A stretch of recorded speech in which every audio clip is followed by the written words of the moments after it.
बच्चों, welcome back to our channel आपका super mentor और मैं हूं आपकी बायोलॉजी मेंटोर शालिनी जैन। जैसा कि आज आप स्क्रीन पे देख सकते हैं, आज का टॉपिक जो है हमारा mitosis and meiosis. But mitosis and meiosis और you can say the chapter cell cycle and cell division, ये जो क्लास 11th का चैप्टर है ये हम complete we have already completed this chapter in YouTube. ठीक है बच्चों, सो आपको ये पूरा चैप्टर और इसके इस चैप्टर के जितने भी टॉपिक्स जो सब टॉपिक्स जो है वो आपको प्लेलिस्ट के अंदर पूरा का पूरा वीडियोस जो है वो मिल जाएंगे। ठीक है, लेकिन वहां पे आपको सारा का सारा थियरी डायग्राम्स को देकर अच्छे से समझाने की कोशिश की गई है, but this is an extra effort आप लोगों के लिए। ये जो स्लाइड, ये जो वीडियो आप देख रहे हैं बच्चों, इसमें आपको मैं माइटोसिस और मियोसिस का पूरा प्रोसेस जो है फिर से एक्सप्लेन कर रही हूँ। बट यहाँ पे हम पढ़ने वाले हैं एनिमेशन के साथ में। यस गाइज, यहाँ पे हम पढ़ेंगे एनिमेशन। एनिमेशन का मतलब है कि अभी जो प्लॉइडी हम कि मैम कब डिप्लॉयड होता है, कब हैप्लॉयड हो जाता है, ठीक है, कब एनाफेज होता है, एनाफेज में एक्चुअली कैसे मूव करते हैं, कोई मैजिक हो रहा है, कौन स्ट्रैंड्स को पुल कर रहा है, ये सब जो क्वेश्चंस हैं आपके जो हमें लाइव क्लासेस में सुनने को मिलते हैं बच्चों, वो सब क्वेश्चन, ये सारे क्वेश्चंस के आंसर्स जो है अभी आपको इस वीडियो में मिल जाएंगे। जब आप खुद देखेंगे कि किस तरीके से एनिमेशन, मैं आपको सिर्फ एनिमेशन के थ्रू बता रही हूँ but actually it happens in the cell.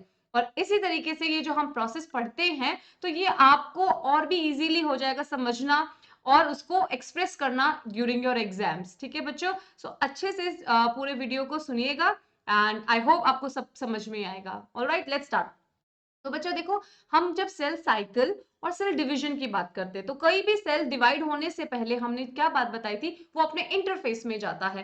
किसी भी सेल की जो साइकिल होती है वो दो फेजेस की ही होती है, ओवरऑल इंटरफेस और उसके बाद उसका छोटा सा डिवीजन का फेज जो कि कहलाता है एम फेज। अगर हम ह्यूमन सेल की बात करते हैं तो ह्यूमन सेल का अगर हम कोई भी सोमैटिक सेल उठाते हैं, लाइक हमारी स्किन का सेल है, हमारे हार्ट का सेल है, जो डिप्लॉइड सेल है जहां पे पॉलीप्लॉइडी क्या है देखने को मिलेगी बच्चों, पॉलीप्लॉइडी वहां पे आपको 2n देखने के लिए मिलेगी। ठीक है बच्चों, तो 2n का मतलब 46 नंबर ऑफ क्रोमोसोम्स आपको उस सेल के अंदर पर्टिकुलरली मिलेंगे। तो अब हम इन तरीके के जब सेल्स का डिवीजन जब पढ़ते हैं ना बच्चों, तो आप क्या बताते हैं कि ये जो सेल है अगर डिवाइड करने वाला है तो डिवीजन के लिए ये कंप्लीट जो है एक दिन का टाइम लगाता है, that means 24 hours. A human cell will take 24 hours to divide. ठीक है, एक से दो होने में, अगर वो कोई हमारा डिप्लॉयड सेल है तो। ठीक है बच्चों, तो अगर हम बात करें इस 24 आवर्स को हम क्या करें, डिवाइड करें कि इसमें कौन सा इंटरफेस है और कौन सा हमारा एम फेज है, एक्चुअल डिवीजन का जो फेज है, तो इसका टाइम ड्यूरेशन कुछ इस प्रकार होगा बच्चों, 95% टाइम।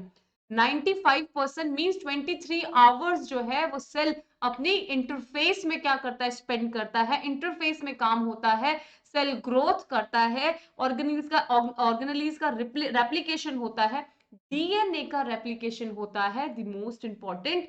और एम फेज का जो ड्यूरेशन रह जाएगा दैट इज ओनली 1 आवर के अंदर बाकी सारा काम जो है डिवीजन का हो जाएगा। अगर हमारी पूरी की पूरी क्या, जिस तरीके की अगर हम बात करें किचन में खाना बनाने में, आप लोगों की मॉम खाना कुक करती हैं आप लोगों के लिए, तो उनको कितना टाइम लगता है प्रिपरेशन में, कितना एनर्जी कितना टाइम जाता है, क्या मेन्यू सिलेक्ट करना है, फिर chopping and cutting and then the preparation process होता है, कुकिंग का जो टाइम लगता है। ठीक है, बट जब वो खाना आपको सर्व किया जाता है, वो डिलीशियस फूड जब आपको सर्व किया जाता है, so you will hardly take 5 minutes to finish that food और योर मील। ओके बच्चों, सेम ऐसा ही है। सो इंटरफेस जो है बच्चों, इट विल टेक 95% और we can say 23 hours in a case of a human cell. ठीक है बच्चों, और जस्ट 5 मिनट का जो वो होगा, सॉरी 1 आवर का जो एम फेज जो होगा, डिवीजन फेज जो होगा, वो सिर्फ 1 आवर के अंदर माइटोसिस जो है वो पूरा कंप्लीट हो जाता है, जिसके अंदर भी 4 सब फेजेस आती हैं। ठीक है बच्चों, I hope it is very very clear.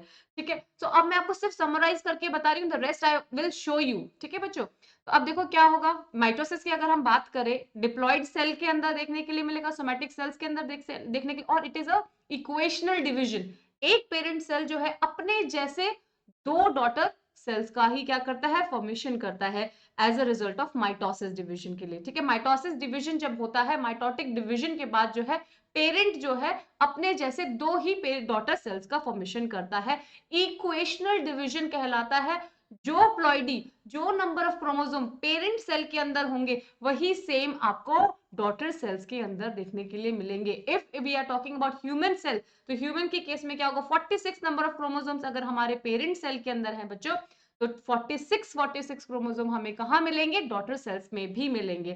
ठीक है बच्चों, ओके ऑलराइट, इक्वेशनल डिवीजन है, याद रखना है। और फोर स्टेप्स जो याद रखने हैं वो कौन से होंगे, first is prophase, then metaphase, then anaphase and lastly telophase. ठीक है बच्चों, तो अब इसमें क्या होता है, इंटरफेस का पूरा क्या करके क्रॉस करके आया, हमारा सेल पूरा तैयार है कि भाई चलो जंप करते हैं सेल डिवीजन के लिए।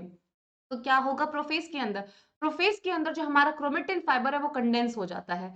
ठीक है, जो बहुत ढीले ढाले हमारे क्रोमेटिन, हमारे जो जेनेटिक मटेरियल बहुत ढीला सा पड़ा हुआ था, वो अब यहाँ प्रोफेज में आके कंडेंस होना शुरू करता है और थोड़ा थोड़ा लगभग क्रोमोसोम की फॉर्म में आने की कोशिश करता है। ठीक है बच्चों, कंप्लीटली नहीं बनता यहाँ पे, बट कंडेंस काफी हद तक हो जाता है। ठीक है, और जो है न्यूक्लियर मेम्ब्रेन वगैरह जो है वो सब डिसअपियर हो जाती है, और जो सेल ऑर्गेनेलीज जो है जैसे ईआर जो है, गोल्जी कॉम्प्लेक्स जो है, ये सब डिसअपियर हो जाते हैं। This is all about the prophase. फिर प्रोफेज के जस्ट बाद चला जाता है सेल हमारा मेटाफेज के अंदर। ठीक है बच्चों, सो मेटाफेज में क्या होता है, जो क्रोमोसोम्स से कंडेंस हुए हुए वो क्या होते हैं, इक्वेटोरियल सेल की इक्वेटोरियल प्लेट पे आकर क्या करते हैं, लाई करते हैं। और metaphase is the only phase where you are able to, where you can able to see the morphology of chromosomes. Chromosomes की मॉर्फोलॉजी को डिस्कस करने के लिए, देखने के लिए सबसे बेस्ट फेज जो होती है वो कौन सी होती है, मेटाफेज होती है। यहाँ पे कंडेंस्ड फॉर्म में एक इक्वेटोरियल प्लेट पे आकर क्रोमोसोम्स लग जाते हैं।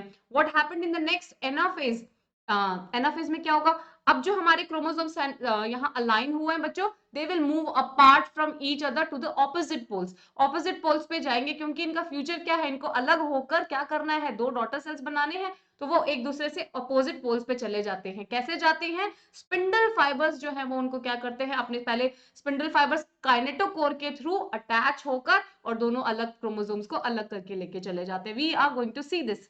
ठीक है बच्चों, फिर एनाफेज में क्या, एनाफेज में इतना हो गया, दे आर मूविंग अपार्ट और they are moving opposite pole. अब ऑपोजिट पोल्स पे पहुंच गए हैं, तो telophase is just the opposite of prophase. तो जो वहां पे डिसअपियर हुआ था वो यहाँ पे प्रोफेज में, हमारे टीलोफेज में क्या होगा बच्चों, क्या हो जाएगा, रीअपियर होगा, न्यूक्लियर मेम्ब्रेन आ जाएगी। ठीक है, जो क्रोमोसोम कंडेंस हो चुके थे दे विल स्टार्ट लूजिंग, वो अपने आप को क्या करेंगे, फिर से ढीला कर लेंगे, क्रोमेटिन की फॉर्म में आना शुरू करेंगे और न्यूक्लियर मेम्ब्रेन रीअपियर हो जाएगी। ऑर्गेनेलीज जो डिसअपियर हो गए थे वो ऑर्गेनेलीज रीअपियर हो जाएंगे। ऑलराइट बच्चों, सो ये और फाइनली हमें क्या होगा, इसके जस्ट हमारे ये जो मेटाफेज कंप्लीट होते ही क्या होगा, साइटोकाइनेसिस होगा। साइटोकाइनेसिस का मतलब है इसके आसपास क्या होगा, साइटोप्लाज्म आएगा और ह्यूमन सेल में क्या होगा, कॉन्स्ट्रिक्शन होके दो सेल एक दूसरे से अलग हो जाएंगे। So let's see the animation, ready, okay बच्चा। देखिए बच्चे, इस सेल के अंदर देखिए, फर्स्ट यहाँ पे आपको क्या देखने के लिए मिल रहा है, कंडेंसेशन ऑफ क्रोमोसोम्स। हमारे क्रोमोसोम्स जो देखो कितने ऐसे क्रोमेटिन फाइबर कैसे ढीला सा पड़ा हुआ था, ये क्या हो गया है, कंडेंस होकर क्रोमोसोम की फॉर्म में आ रहा है, यहाँ आ चुका है। ठीक है बच्चों, देख सकते हैं। अब देखिए क्या हो रहा है, यहाँ पे सेंट्रोसोम्स जो देखो एक दूसरे से दूसरे पोल पे जा रहे हैं, एक ऑपोजिट पोल पे जा रहे हैं दोनों। अब यहाँ पे क्या होगा, सेंट्रियोल्स यहाँ से क्या करेंगे, एस्टर रेज रिलीज करेंगे, स्पिंडल फाइबर्स रिलीज करेंगे, और देखो न्यूक्लियर मेम्ब्रेन क्या हो गया, डिसअपियर हो गई है, और ये क्रोमोसोम को होल्ड करेंगे थ्रू काइनेटोकोर। ये देखो स्पिंडल जो आ रहा है ये छोटी सी डिस्क से जो जुड़ रहा है बच्चों, यहाँ पे देखिए ये जो डिस्क है ये है काइनेटोकोर, ये है काइनेटोकोर। ठीक है बच्चों, ये काइनेटोकोर से अटैच हुआ था हमारा स्पिंडल फाइबर, अटैचमेंट हो चुका है। और अब देखिए यहाँ पे देखो ये मेटाफेजिक प्लेट से अरेंज हो गए थे मेटाफेज में, अब ये एक दूसरे से एनाफेज में दूर जा रहे हैं, सेपरेट हो रहे हैं। वो स्पिंडल फाइबर्स जो है क्रोमोसोम्स को तोड़कर एक दूसरे से सेपरेट करके ऑपोजिट पोल्स पे लेके जा रहे हैं। एस्टर रेस देखिए, स्पिंडल फाइबर्स देखो कॉन्ट्रैक्ट हो रहे हैं, तभी तो वो क्या करेंगे, क्रोमोसोम को अपने साइड लेके जाएंगे। और यहाँ पे टीलोफेज में क्या हो गया, मेम्ब्रेन्स, हमारी न्यूक्लियर मेम्ब्रेन रीअपियर हो गई है। ठीक है, और यहाँ पे देखिए साइटोकाइनेसिस होगा, और ये क्या होगा, दोनों न्यूक्लियस के around cyto equal distribution of cytoplasm होगा, और ये सेल एक लड्डू की तरह टक अलग हो जाएगा। This is all about the mitosis. बहुत इजी था बच्चों। ओके, नाउ आई थिंक हमें चलना चाहिए नेक्स्ट मियोसिस के लिए। तो मियोसिस क्या है बच्चों, एक कॉम्प्लेक्स प्रोसेस है, कॉम्प्लेक्स प्रोसेस है इसीलिए टाइम भी ज्यादा कंज्यूम करेगा। ठीक है, मियोसिस के अंदर बेसिकली बच्चों 2 स्टेप्स के अंदर मियोसिस कंडक्ट होता है, मियोसिस 1 और मियोसिस 2। ठीक है बच्चों। अब इसमें भी क्या है, लंबा मियोसिस के हमने आपको बता दिया कि मियोसिस 1 भी होगा, मियोसिस 2 भी होगा। ठीक है, अब मियोसिस से पहले एक बात मैं आपको यहाँ पे इस एनिमेशन में भी समझाया गया है और आपको अभी मैं फिर से समझा रही हूँ बच्चों, याद दिलाना चाहती हूँ कि यहाँ पे जो डिप्लॉइडी जो प्लॉइडी होगी वो प्लॉइडी 2n से क्या हो जाएगा, n बन जाएगा। So it is a reductional division, it is a reductional division. I hope it is cool, समझ में आया। तो यहाँ पे याद रखना कि रिडक्शनल डिवीजन है और मियोसिस फर्स्ट होते ही रिडक्शन हो जाता है क्रोमोसोम के नंबर्स में। ठीक है, अगर हमने 46 लेके चले थे तो वो कितने हो जाएंगे, 23 हो जाएंगे। और ये मियोसिस देखने कहाँ मिलेगा, ये मियोसिस देखने मिलेगा हमें गेमेटोफाइट्स, गेमेटोफाइट्स में या गेमेटोसाइट्स के अंदर। ऐसे सेल्स जो गैमीट का फॉर्मेशन करते हैं उनमें मियोसिस होगा। ठीक है बच्चों, अगर हम बात करते हैं प्लांट्स की तो माइक्रोस्पोरोजेनेसिस जब पढ़ते हैं तो वहां पे क्या होगा, जो मदर सेल जो होती है, माइक्रोस्पोर मदर सेल जो होती है, जो कि डिप्लॉइड होती है और फिर वो मियोसिस के बाद हैप्लॉइड माइक्रोस्पोर्स का फॉर्मेशन करती है, दैट इज 4 माइक्रोस्पोर्स बनते हैं जो कि हैप्लॉइड होते हैं, एन होते हैं। इन द सेम केस अगर हम एनिमल्स की बात करें तो हमारे जो जो गैमीट्स फॉर्मेशन, गैमीट को फॉर्म करने वाले oocyte जो होंगे, ठीक है, एग जो बनाएगा फाइनली वो डिप्लॉइड होता है oocyte, लेकिन वो क्या बनता है, प्राइमरी oocyte बनता है और फाइनली हमारा एग जो बनता है वो हैप्लॉइड होता है। तो मियोसिस होता है वहां पे भी, और मियोसिस में हमें finally at the end will get 4 daughter sales. Okay बच्चों, तो पहला स्टेप जो है मियोसिस फर्स्ट का, देखिए मियोसिस फर्स्ट जो हमारा कंप्लीट हो जाएगा तो यहीं पे हमारी प्लॉइडी जो है पेरेंट सेल से 2n से n हो जाती है। ठीक है, सो यहाँ पे मियोसिस में हमारे को पहले ही फर्स्ट स्टेप में ही हमारी प्लॉइडी जो है वो क्या हो जाएगी, रिड्यूस हो जाएगी। ठीक है बच्चों, सो देखिए यहाँ पे मियोसिस में क्या होगा, और मियोसिस का वही स्टेप्स तो वही है, कॉमन ही है, prophase first, anaphase first, prophase first, metaphase first, anaphase first and then telophase. लेकिन यहाँ पे मियोसिस में है एक मैजिक देखने के लिए मिलेगा and we are very very thankful to that magic process that is called the recombination. इसमें मियोसिस फर्स्ट में, प्रोफेज फर्स्ट में हमें जो है रिकॉम्बिनेशन देखने के लिए मिलेगा, उसकी वजह से जेनेटिक वेरिएशन क्रिएट होता है। ठीक है, जेनेटिक वेरिएशन क्रिएट होगा और जेनेटिक वेरिएशन की वजह से आज हम अपने सिबलिंग्स जो हैं, जितने भाई बहन जो हैं और जितनी variety of organism, I mean like face दूसरे से डिफरेंट होना, फिजियोलॉजिकली तो एक दूसरे से हम दिखते हैं अलग ना, लेकिन भाई बहन भी सारे जो एक ही परिवार के अंदर, मदर और फादर तो सेम है तो जीन सेम आ रहे हैं, लेकिन फिर भी वन सिस्टर अनदर सिस्टर, जितनी भी घर में सिस्टर्स हैं वो एक दूसरे से अलग दिखती हैं। ब्रदर्स ब्रदर्स क्या होते हैं, एक ही मतलब their parents are same but उनके बच्चे क्या दिखते हैं, अलग दिखते हैं। So this is because of the recombination which is happen here in the prophase first. ठीक है बच्चों, सो प्रोफेज फर्स्ट के भी 5 स्टेप्स होंगे। फर्स्ट होगा हमारा leptotene, then zygotín, then pachytene, diplotene and then diakinesis. ये 5 स्टेप्स कंडक्ट होंगे। ठीक है बच्चों, और इन्हीं 5 स्टेप्स में क्या हो जाएगा, जेनेटिक वेरिएशन आ जाएगी, एक दूसरे से जीन्स जो है एक्सचेंज हो जाएंगे। ठीक है बच्चों, सो ध्यान से देखना और समझना। और उसके बाद जो मियोसिस सेकंड जो है वो कॉपी है इसका, माइटोसिस का, एज इज अ रिजल्ट। बस मियोसिस के बाद हमें 2 डॉटर सेल्स मिलेंगे ना, तो वही 2 डॉटर सेल्स आगे जाके क्या करेंगे, मियोसिस सेकंड परफॉर्म करेंगे, जो 2 से हमें 4 मिल जाएंगे daughter cells. Overall the process of the meiosis second is exactly as copy as same as mitosis. ठीक है बच्चों, so let's start the animation. Okay, let's go ahead. यही सारे बच्चे देखो आपको स्टेप्स बताए गए हैं, अभी मैंने वहां पे बताया था मियोसिस के ओवरऑल बताए थे, अब देखो यहाँ पे बताया गया, आपको एक्सप्लेन करा गया है। यहाँ पे प्रोफेज के अंदर देखो, प्रोफेज जो है, प्रोफेज के मियोसिस के फर्स्ट में, प्रोफेज फर्स्ट में 5 स्टेप्स है, leptotene, zygotene, pachytene, diplotene and diakinesis. इनके बाद प्रोफेज फर्स्ट कंप्लीट होगा जहां पे हमारा रिकॉम्बिनेशन देखा जाएगा, और रिकॉम्बिनेशन के बाद it will enter into the metaphase first, anaphase first and then telophase first. और फिर यहाँ पे जो है बच्चों, अब डीएनए का रेप्लिकेशन नहीं होगा।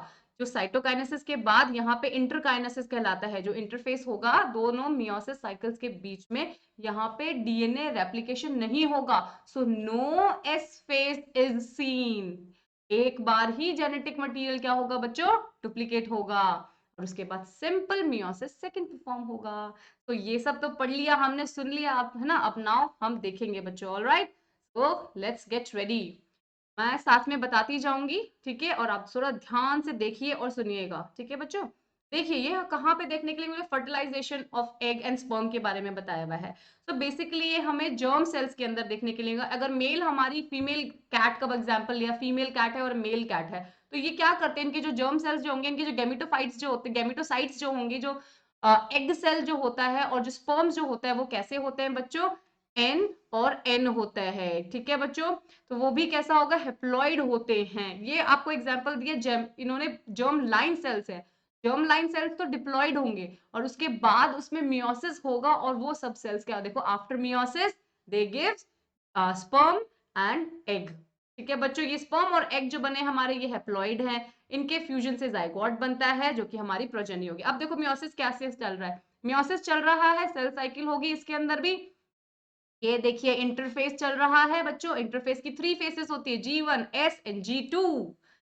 जीवन में देखो क्या हुआ है, सेल बड़ा हो रहा है, बड़ा हो रहा है, बड़ा हो रहा है। एस में क्या होगा बच्चों, एस में हमारा डीएनए अपना कंटेंट डबल करेगा। देखो पेरेंट डीएनए था ये, और उसने क्या किया है, डुप्लीकेशन किया है, सबके पास एक एक एक्स्ट्रा आ गया ना अपना। लेकिन यहाँ पे number of chromosome is still the same because they are bind with the same centromere. लेकिन यहाँ पे जेनेटिक मटेरियल डीएनए क्या हो गया, डबल हो गया। G2 में देखो क्या देखा जाएगा, देखिए बच्चों यहाँ पे मियोसिस एंटर कर दिया, मियोसिस में भी प्रोफेज चल रहा है, प्रोफेज फर्स्ट होगा, देखिए यहाँ पे, ये देखिए, वेरी गुड। ये देखिए प्रोफेज के फर्स्ट, मियोसिस फर्स्ट फिनिश होते हुए हमारे पास 2 सेल आ जाते हैं, और मियोसिस सेकंड में वो 2 सेल 4 में कन्वर्ट हो जाते हैं, लेकिन वो चारों के चारों हेप्लॉइड होते हैं। ये इन्होंने पोलन का एग्जाम्पल दिया है, ठीक है बच्चों। जो हमारे पोलन ग्रेन्स होते हैं वो क्या कैरी करते हैं, हमारे माइक्रोस्पोर्स कैरी करते हैं, जो कि कैसे होते हैं, हेप्लॉइड होते हैं, ठीक है बच्चों। Now we are entering into meiosis first के भी प्रोफेज फर्स्ट में। यहाँ पे प्रोफेज फर्स्ट में भी लेप्टोटीम में क्या देखना मिलता है, कंडेंसेशन ऑफ क्रोमोसोम। तो यहाँ पे कंडेंसेशन हुआ है, कंप्लीटली कंडेंस हो गए हैं। अभी देखो ये क्या होगा, सेंट्रोमियर दिख रहा है, कंडेंसेशन हो गया। अब यहाँ पे बनेगा synaptonemal complex between the homologous chromosome. दो अलग अलग क्रोमोसोम्स के बीच में साइनेप्सिस बना है, they come closer to each other and make this X form. अभी क्या होगा, जेनेट रिकॉम्बिनेशन होगा यहाँ पे, तो जेनेटिक मटेरियल एक्सचेंज होगा, रेड का ब्लू के पास आ जाएगा, ब्लू का रेड के पास आ जाएगा, रिकॉम्बिनेशन हो रहा है यहाँ पे, क्रॉसिंग ओवर हो रही है। अब ये देखिए नेक्स्ट जो होता है डिप्लोटीम के अंदर, ये जो एक्स आपको दिख रहा है, ये एक्स कहलाता है काइजमेटा, जो काइजमेटा फॉर्मेशन दिख रहा है आपको। और फिर नेक्स्ट डायकाइनेसिस में क्या होता है, टर्मिनलाइजेशन होता है। ये देखिए जेनेटिक मटेरियल हमारा कंप्लीटली क्या हो चुका है, चेंज हो चुका है अब, ठीक है, रिकॉम्बिनेशन दिख रहा है। अब हम प्रोफेज फिनिश करके मेटाफेज फर्स्ट में जा रहे हैं। यहाँ देखो सेंट्रोसोम्स क्या रिलीज कर रहे हैं, एस्टर रिलीज कर रहे हैं, स्पिंडल फाइबर्स कर रहे हैं, जो कि स्पिंडल फाइबर हमारे माइक्रोट्यूब्यूल्स के बने हुए होते हैं। और यहाँ पे देखो मेटाफेजिक प्लेट में आकर हमारे homologous pair of chromosomes arrange हो गए हैं सेंटर में। अब क्या होंगे, they will move apart from each other, who is going to pull them out, the spindle fibres, वो काइनेटोकॉर्ड से अटैच होंगे और पूरे के पूरे क्या कर रहे हैं, क्रोमोसोम्स को सेपरेट करके लेके जा रहे हैं। तो अब हमारा प्लॉइडी जो यहीं पे हाफ हो गया है बच्चों, देखिए प्लॉइडी यहीं पे हाफ हो गया है। और साथ में देखो जेनेटिक वेरिएशन दिख रही है, रेड के पास ब्लू दिख रहा है और ब्लू के पास में आपको रेड जीन दिख रहा है। तो यहाँ पे हमारी क्या आ गया, रिकॉम्बिनेशन हो गया है। अब यहाँ पे एनाफेज कंप्लीट हो गया बच्चों। अब यहाँ पे क्या बनेगा, टीलोफेज में क्या होगा, न्यूक्लियर मेम्ब्रेन रीअपियर होगी, ऑर्गेनेलीज आएंगे, और ये फाइनली साइटोकाइनेसिस होके दो हमारे हेप्लॉइड सेल बन गए after completion of meiosis first. Now we are entering into meiosis second. Prophase second होगा, वही होगा, यहाँ पे देखिए डिसअपियर हो रहा है, सेंट्रोजोम क्या हुए यहाँ पे, डुप्लीकेट हुए हैं, ऑपोजिट पोल पे जा रहे हैं। नाउ मेटाफेज में क्या होगा, they will lie into the metaphasic plate, देखिए सेंटर में आके लाई कर दिया है, ठीक है। अब देखिए यहाँ पे क्या होगा, एनाफेज होगा, स्पिंडल्स अटैच हो रहे हैं काइनेटोकोर के थ्रू हमारे क्रोमोसोम्स पे सिस्टर क्रोमेटिड्स को। अब क्या करेंगे, सेपरेट करेंगे, ठीक है। और इन सबके पास में अपना अपना जेनेटिक मटेरियल अलग है, देखिए, very good, see, yes it is going apart, yes it is going apart, ठीक है बच्चों। अब हम एंटर कर रहे हैं टीलोफेज सेकंड के अंदर। अब हम एंटर करेंगे टीलोफेज सेकंड के अंदर, तो हमें 4 डॉटर सेल्स दिख रही है सबको, guys can you see, very good, see देखिए 4 daughter cells, that is haploid, सबकी सब क्या है, हेप्लॉइड है, ठीक है बच्चों। और अब साइटोकाइनेसिस कंप्लीट हो चुका है और ये हमारी 4 हैप्लॉइड डॉटर सेल्स रेडी हैं। प्लॉइडी देखो बच्चों क्या है, मियोसिस फर्स्ट होते ही हमारी प्लॉइडी 2n से n हो चुकी थी, 2n से n हो गई थी, और n से आगे जाके तो मियोसिस सेकंड हुआ है जहां पे हमें 4 डॉटर सेल्स मिली हैं। और वो 4 डॉटर सेल्स हमारे क्या है बच्चों, क्या है, गैमीट्स हैं। ये जब स्लाइड चेंज एक बार कर दिया उसके बाद वो it will remain the same. अब ये एम्ब्रियो बनेगा, जाइगोट का फॉर्मेशन होगा by the fusion of the two male and female gametes के फ्यूजन से जाइगोट बनेगा एंड देन आगे जाके एम्ब्रियो एंड देन फर्टिलाइजेशन के एम्ब्रियो के बाद डेवलपमेंट होगा पूरा ऑर्गेनिज्म का। I hope this is very very clear. Thank you so much. I hope आपको ये एनिमेशन के साथ में पढ़ने में मजा आया होगा। It is a very interesting. ठीक है बच्चों, सो आप इसको रिवाइज कीजिएगा, जितना मर्जी देखना चाहते हो पॉज करके, ठीक है, देखिए, रिवाइंड करिए, फास्ट फॉरवर्ड करिए, what whichever way you are comfortable with, आप उसको पॉसिबली क्या करना है, इस टॉपिक को समझिए, ठीक है, because this is the topic is common with each and every class. 11th के बच्चों को तो काम में आएगा ही आएगा। क्लास 12th के बच्चे अगर ये पढ़ रहे हैं sexual reproduction in flowering plants, human reproduction पढ़ रहे हैं, ठीक है बच्चों, so it is also connected, this chapter is also connected with their chapters also all right बच्चों। sorry, I hope आपको ये वीडियो पसंद आया होगा, so do like my video and do like my video, and ये like मैं बोलने में थोड़ा सा फंबल करती हूँ, but subscribe to our channel, okay? Thank you so much, we'll see you in the next video, thank you, bye।